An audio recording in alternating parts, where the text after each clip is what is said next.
Hello, on behalf of Expert Village, my name is Joe. I run the VUG local jewelry store in Salt Lake City, and today I'm going to be talking about some of the hand tools, the jeweler's pliers that we use. Specialty pliers mainly. These are a combination of different pliers that we use. A round nose plier is great for bending and shaping wire, making circles and rings. It's a great tool.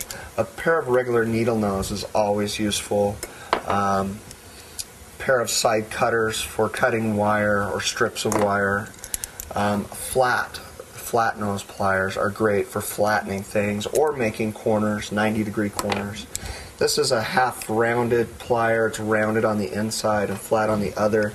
Mainly I use that for maybe shaping a ring where you've got a rounded surface on the inside.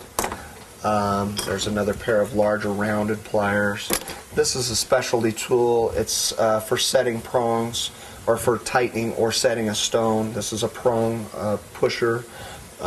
Basically the bottom is a little bit shorter than the top, and it's used for underneath the ring and grabbing the pliers or grabbing the prongs. Those are basic jeweler's pliers. And those are probably what you'd want to start with if you're starting into jewelry making or repairing.